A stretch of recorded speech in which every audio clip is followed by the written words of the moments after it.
Last week, we mastered the medication toolkit, everything from steroid sprays to antihistamines.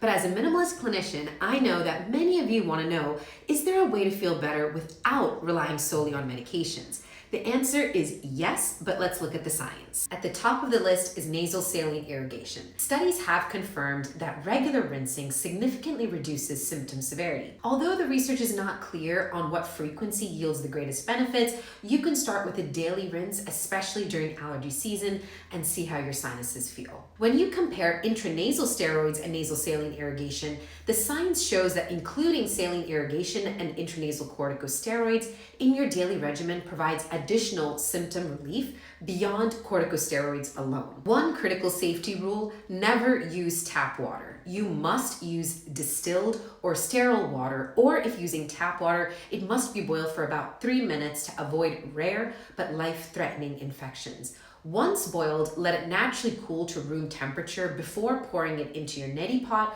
or other nasal saline irrigation system. Remember, purified or spring water, water in the form of commercial water bottles, does not mean sterile. If it didn't come from a bottle specifically labeled distilled or sterile, it must be boiled first. Now let's talk about herbal supplements. Honestly, the evidence here is not very robust, so it's easy to get lost in the miracle cure hype. Let's look at what the science actually says. This is one of the stronger natural options. Research suggests that ginger can be effective for managing allergic rhinitis, similar to some conventional medicines, by preventing the release of histamine. Turmeric, the active component curcumin, has strong anti-inflammatory effects and can help reduce nasal symptoms like sneezing and runny nose, since it works by inhibiting histamine release from your mast cells. Without large-scale trials though, and given the lack of regulation of the supplement industry, I still do not recommend incorporating ginger and turmeric as supplements. Instead, try adding fresh ginger and turmeric to warm liquids like teas or to your cooking for a natural, evidence-backed boost. Honey and lemon, these are classic comfort ingredients, although the evidence for actual allergy relief is low. Honey might soothe an allergy-related cough, and lemon provides vitamin C and hydration to help thin out mucus. Given the strong safety and tolerability of these though, honey and lemon are great add-ins to warm liquids too. A word on butterbur: while some studies show it can be effective for hay fever, the NCCIH notes it has significant safety concerns regarding liver damage if not processed correctly, so I generally advise caution on this one. Let's now switch gears to talk about food and seasonal allergies. Have you ever noticed that during peak allergy season, eating a raw apple or a peach makes your mouth tingle or your throat feel itchy? You aren't imagining that, and you likely aren't having a true allergy to that food in the traditional sense. This phenomenon is called pollen food allergy syndrome or oral allergy syndrome, and it affects up to 70% of people with certain seasonal allergies. The science: it's a case of molecular mistaken identity. The proteins in certain raw fruits and vegetables look almost identical to the proteins in different types of pollen. Your immune system, which is already on high alert during pollen season, sees that piece of fruit and thinks, wait, that looks like ragweed pollen, and sounds the alarm. Here are the common pairings. Think of these as cross-reactive pairs. Depending on what you're allergic to, your triggers will change. I've included a link to the comprehensive list of these pairings in the comments section below. Here's the good news. The proteins causing this mistake are heat labile, meaning they break down when they're heated.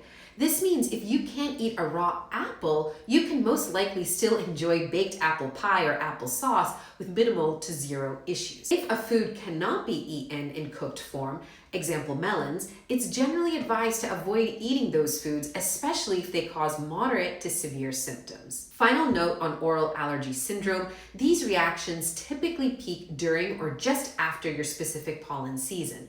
This happens because your immune system is already primed and ready to go, extra reactive to those lookalike proteins. So keep that in mind the next time you reach for a raw snack. If it's peak season and your mouth starts to tingle, you now know exactly why your body is sounding that alarm. Zooming out, if we look at the big picture of nutrition research, one of the best supported eating patterns for lowering inflammation and possibly reducing allergy risk is the Mediterranean diet. And here's why. First, omega-3s. Fatty fish like salmon and sardines provide omega-3 fats which help shift your body toward a less inflammatory state.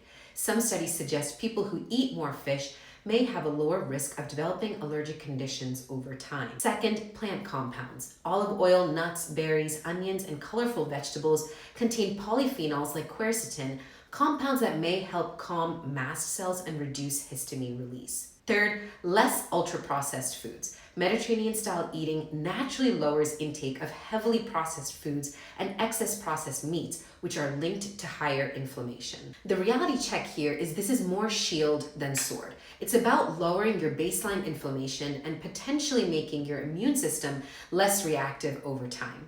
It's not a fast fix. If your allergies are flaring today, food won't work as quickly as antihistamines. But if you're thinking long-term, like next season, more plants and healthy fats is one of the smartest evidence-based moves you can make now. Now we're going to end with one of my favorite questions I get from patients struggling with seasonal allergies. If histamine is the culprit, should I try a low-histamine diet? You've probably seen the claims that a low-histamine diet, so cutting out things like aged cheese, wine, and fermented foods, is the secret to curing seasonal allergies. Here's a science-backed reality check. In seasonal allergies, your problem is endogenous or internal histamine. When you breathe in pollen, your mast cells explode and release histamine directly into your nasal tissues. In other words, that histamine is coming from inside your body. By following a low histamine diet, you're targeting exogenous or external histamine, the histamine we consume.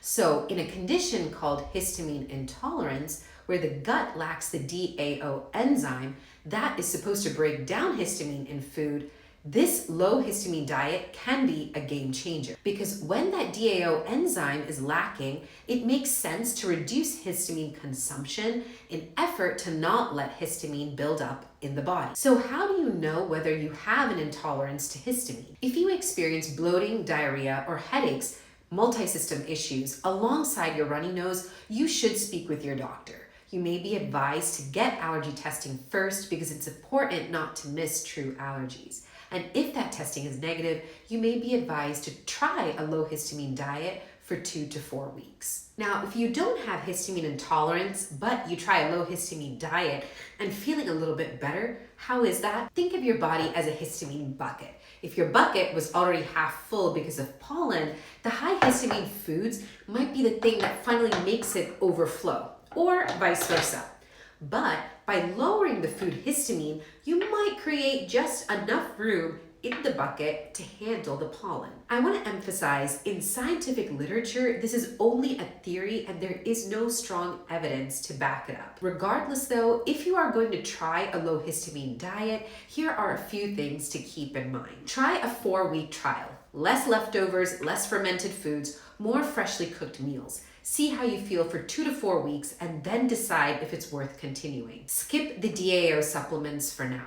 Some current studies show that many over-the-counter DAO supplements don't actually have enough active enzymes to work. Stick to food changes first unless otherwise recommended by your doctor. Here's the takeaway. Allergy relief isn't about choosing between medicine or natural remedies. It's often a combination of both. Use medications to control the flare-ups, use tools like saline rinses and a Mediterranean-style diet to lower inflammation and build resilience over time. But now I'd love to hear from you. Do you deal with oral allergy syndrome, or did that apple-birch connection finally explain what you've been feeling? Share in the comments below. Don't forget to subscribe for more evidence-based minimalist health strategies, because at the end of the day, health should be simple. I'll see you next time. Stay well.